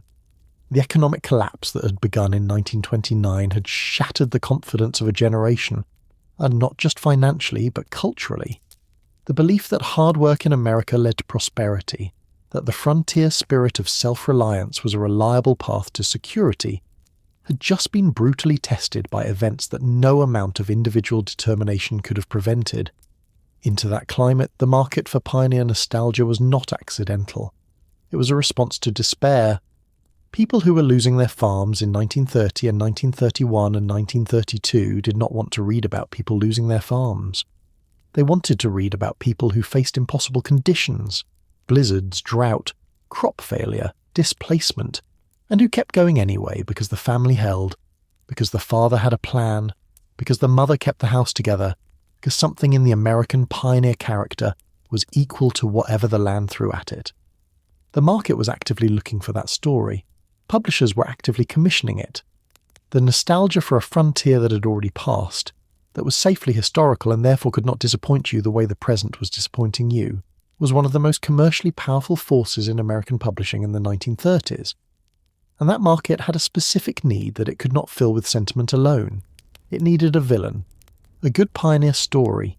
A great pioneer story, the kind that makes people feel the full emotional range of what the frontier was supposed to mean, requires darkness to define the light.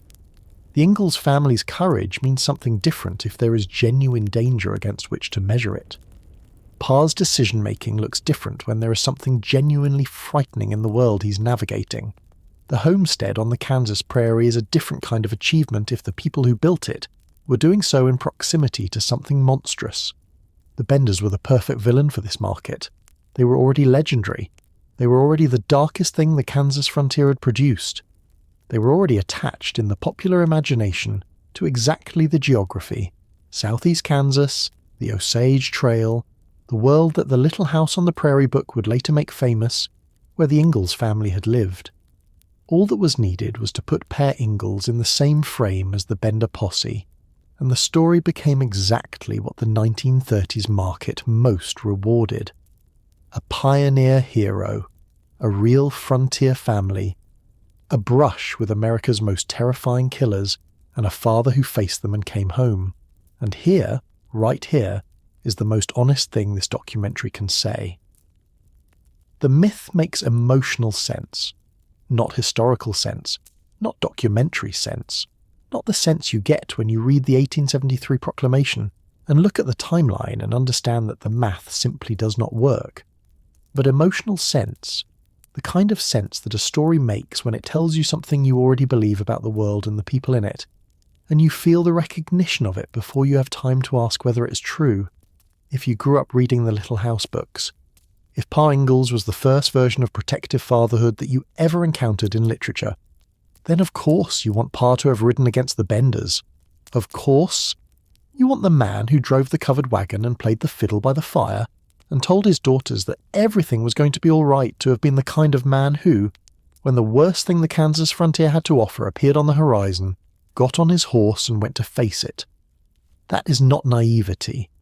That is the deepest function of the story that Laura Ingalls Wilder and Rose Wilder Lane were constructing together in the 1930s and 1940s. A story that says, the world contains genuine evil, and the people we love were close enough to that evil to feel its shadow, and they survived it, and they did not become diminished by proximity to it, but were instead defined against it.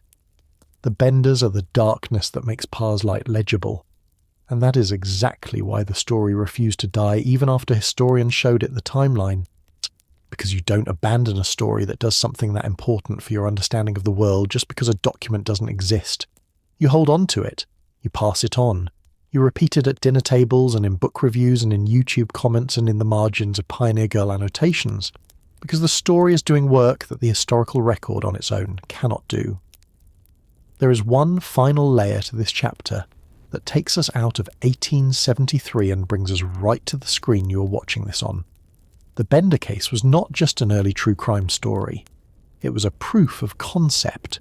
It proved that a criminal case with the right ingredients, unresolved ending, a compelling female figure, a geography that feels dangerous, yes, a family structure that violates the safety of the domestic, could generate audience attention not just in the immediate aftermath of the crime, but for decades. That it could be refreshed by new suspects and new accounts and new retellings without ever losing its grip. That the question of what actually happened to the Benders could be indefinitely more valuable than an answer, because an answer closes the story and a question keeps it open. This is the logic that true crime media has operated on ever since.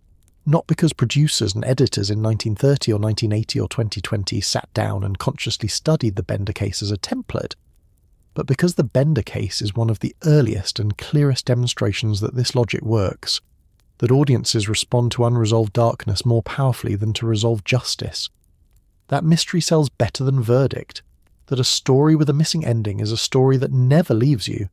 And the moment Laura Ingalls Wilder and Rose Wilder Lane placed the Ingalls family inside that mystery, the moment Pa Ingalls rode into the Bender story, they were not just adding a dramatic episode to a memoir. They were attaching the most beloved pioneer family in American literature to the most durable true crime legend on the frontier. Two brands merging in the middle of a depression for a market that desperately needed both. We now know why the myth exists. We know the press engine that built it, the nostalgia market that needed it, the emotional logic that protected it, and the media template that repeated it. But there is a question we have not yet asked, and it is the question that will take us through the final 30 minutes of this documentary. It is not about Pa. It is not about Rose. It is not even about the Benders. It is about the victims, because in all of the myth-making, in all the newspaper amplification and true crime compiling, and Pioneer Girl editing, and 1937 Detroit speeches, the 11 people who were dug out of that Kansas garden in 1873 were steadily disappearing. Not from history, from the story. We know the name of the doctor whose brother organised the search. We know Kate Bender's lecture topics. We know Rose Wilder Lane's editorial preferences.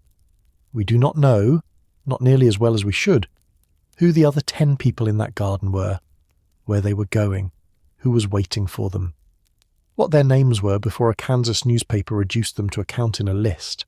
That silence is the thing that the legend is built on, and reckoning with it honestly is what separates a documentary from a retelling.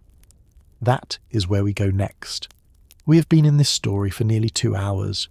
We have walked the Osage Trail in the dark. We sat in the Bender Inn and watched what the history said was real, and what the history said was impossible. We watched the timeline break. We watched the newspapers amplify. We watched a legend absorb 2 families, one real, one mythologized, and fuse them into something that no longer bore the weight of what actually happened in that Kansas garden in the spring of 1873. Now we stop. Because here is the question that has been sitting underneath every chapter of this documentary, waiting. Not who were the Benders, who were the people in the garden? When the posse reached the Bender property in the spring of 1873 and the first body came out of the ground, the news that spread across the country had a single name: Dr. William York. He was the doctor from Fort Scott whose disappearance in March 1873 had finally pushed his brother, Senator Alexander M. York, a Civil War veteran whose military authority gave the search its teeth, to organize the pursuit that uncovered everything. Dr. York had a name that carried institutional weight: a physician, a man whose family had political influence, a man whose absence could not be quietly absorbed by a frontier community the way a stranger's absence could. He is the reason the garden was opened, and yet at a minimum 8 to 11 bodies came out of that soil, possibly more. The contemporary newspapers counted, recounted, revised, and argued over the numbers, because some of the graves were not easily distinguishable, because some bodies were in such a state of decomposition that identification was impossible, and because some victims had no one in the region who could say with certainty, "This one was mine." That last sentence is the one that matters. Some victims had no one to say, "This one was mine." The outline for this documentary, the research framework this entire series has been built on, contains a specific ethical instruction that most true crime content ignores entirely. It says, emphasize the individual victims beyond Dr. York. It says, acknowledge the farmers, travellers, and possibly immigrants whose names are less known, and whose stories are often overshadowed by the killer's notoriety. It says, avoid letting the serial killer story completely erase that context. So let us try to honour that instruction. The victims whose names appear in the contemporary 1873 record with any reasonable certainty include Dr. William York, already mentioned, and at least several other travellers along the Osage Trail between Fort Scott and Independence. The trail itself tells you something about who these people were. This was not a road for tourists. It was a working route, a road used by homesteaders moving equipment, by farmers carrying goods to market, by men looking for work farther west, by families crossing toward Indian territory to trade. The people who stopped at the Bender Inn were people in motion, people who had somewhere to be, people who had, in most cases, someone waiting for them at the other end. The missing persons pattern that preceded the discovery, the rumours in the community about travellers who never arrived, about the Bender garden that was always being freshly ploughed, tells you that people noticed the absences. Families noticed. Employers noticed. Communities on both ends of the trail noticed that men had set out and not appeared. But in 1871, 1872, and early 1873, on a frontier with no centralised system for tracking missing persons, no telegraph network that reached every homestead, and a cultural assumption that men travelling alone sometimes simply moved on without notice, those absences accumulated without connecting. That accumulation is itself a form of erasure. It is worth sitting with that for a moment. In the same years that the Bender murders were occurring, there was no mechanism by which the family of a German immigrant farmer who went missing on the Osage Trail in 1872 could find out what had happened to him. There was no database of the missing. There was no coordinated search. There was only the slow, terrible math of an absence that eventually became undeniable. When enough people were gone, in the same corridor with no explanation, the pattern finally forced a reckoning. But reckoning came too late to name everyone, and the press, when it came, named the story, not the victims. Here is the mechanism by which the victims of the Benders disappeared from their own case, and it is a mechanism you will recognise because it has not changed in 150 years. The press needed a monster, a compelling monster, frightening, mysterious, and gendered in the specific way that Kate Bender's youth and alleged charm made frightening, was the story. The victims, by contrast, were the proof that the monster existed. Once that function was served, they receded. They became a count, at least 9, possibly 11. The newspapers had their headline number, and they moved on to the question that was genuinely more marketable. Where are the Benders now? That question is still more marketable than the victims' names. We just spent 6 chapters proving it. The Benders vanished, and the chase became the story, and the 1889 Michigan arrest became the story, and Kate Bender's spiritualism became the story, and the reward money became the story, and eventually Laura Ingalls Wilder and her father became the story. Layer after layer of narrative accumulated over the garden, each layer making it harder to see through to the people underneath. The outline this documentary is built on names this mechanism precisely. It calls it the risk of turning real murders into entertainment, the same risk that Wilder and Lane arguably took when they placed Pa Ingalls in the heroic centre of the Bender story in 1937. Not because Wilder didn't care about the victims, but because the story she was telling, and the market she was telling it to, rewarded heroism over mourning. It rewarded the avenger over the grief, and so the victim stayed in the ground, in the silence of the garden, while the legend kept walking. There is a layer of this story that we cannot fully excavate in this documentary, because it would require a separate 2-hour film to do it properly, but we owe it a mention. Because it is the oldest silence in the whole story. The Bender homestead was in Osage Township. The Ingalls cabin was on the Osage Diminished Reserve. Both families, the Ingalls squatters and the Bender murderers, were living on land that had belonged to the Osage people, land that was being systematically transferred to settlers through government action that the Osage had not meaningfully consented to. The trail that ran past the Bender Inn, the Osage Trail, carried that name because it was the road through the Osage homeland, a road that existed because of Osage geography and Osage knowledge of the land, repurposed by the settler economy that was moving in to replace them. When we talk about travellers going missing on the Osage Trail, we are talking about people disappearing in a place that was itself a product of displacement.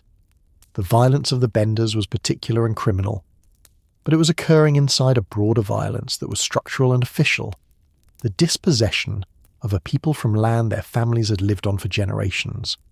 The outline is careful and honest about this. It says, acknowledge Osage people and other native communities whose dispossession forms the backdrop of both the Ingalls settlement and the Bender farm.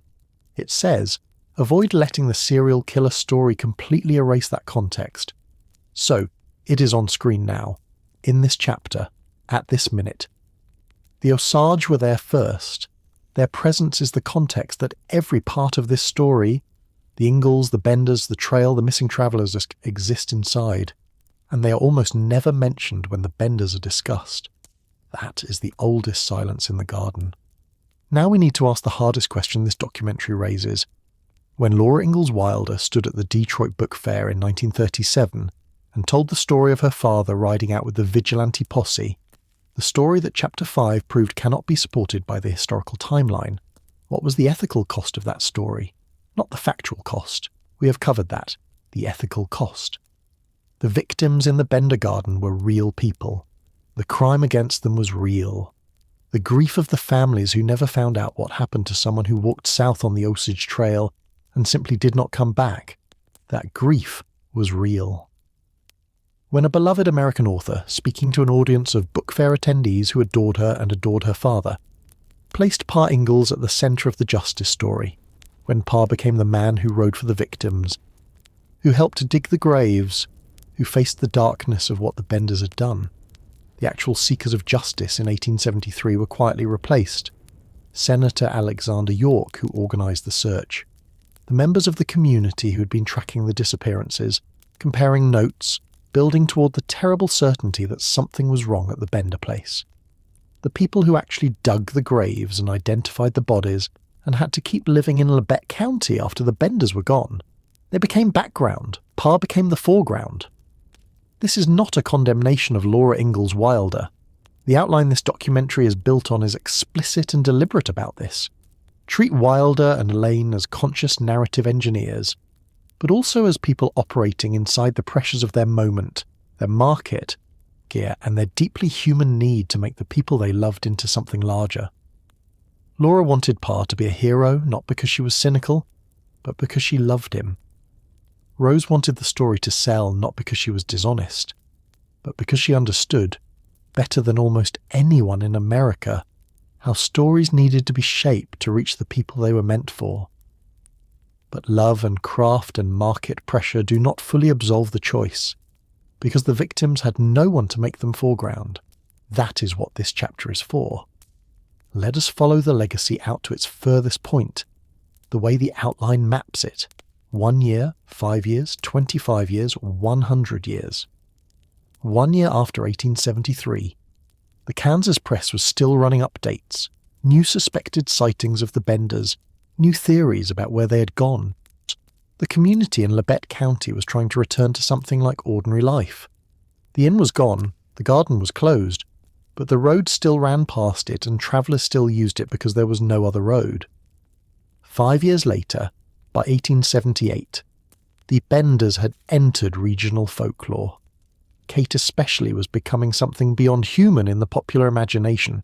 She was appearing in accounts that exaggerated her beauty and her cruelty and her supposed mystical powers in ways the 1873 proclamations had not described. The victims were rarely mentioned by name in these accounts. 25 years later, by the late 1890s, the first wave of true crime compilers had gotten to the Benders. The story was now in print in organised collections of American criminal history, sitting alongside other infamous cases, affixed in a form that future writers would cite without checking the primary sources behind it. The fabrications that yellow journalism had introduced in 1873 and 1874 were now in the record as if they had been there from the beginning. 100 years later, by the 1970s, the Little House television series was drawing 30 million viewers a week. A new generation of Americans was learning who the Ingalls family was, not from the books, but from the television version, which was considerably warmer and more dramatic than the books, which were considerably warmer and more dramatic than Pioneer Girl, which was considerably warmer and more dramatic than whatever actually happened in those Kansas years. The Benders were a story that serious Little House fans knew about, that they brought to the books as extra context. That made Pa seem even more heroic in the glow of the television screen. The victims were still in the garden, still without the audience their story deserved. This documentary has been, at its core, about debt. The debt that stories owe to the facts they are built on. The debt that legends owe to the real people they incorporate without asking permission. The debt that audiences, including you, watching this right now, owe to the question of what actually happened, even when the myth is more satisfying. Laura Ingalls Wilder was one of the greatest storytellers the United States has ever produced. That is not a small thing to say, and this documentary has not been an argument against it. She took a childhood of genuine hardship and genuine love and turned it into something that generations of readers have carried with them as a kind of internal compass. An idea of what it means to hold together, to keep going, to find the music even when the walls of the house are shaking.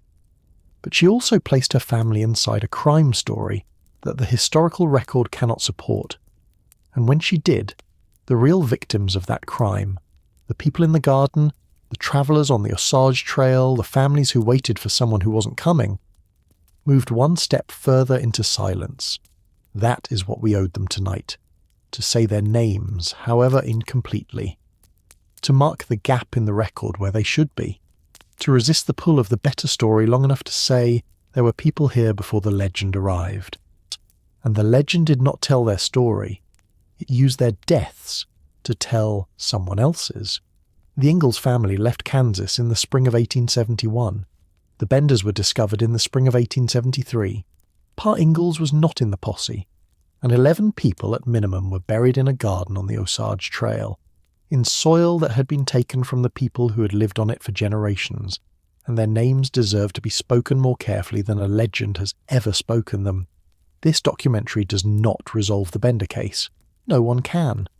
But it can leave you here, in this chapter, with the one question that no amount of myth has ever fully answered. Not in 1873, not in 1937, not today.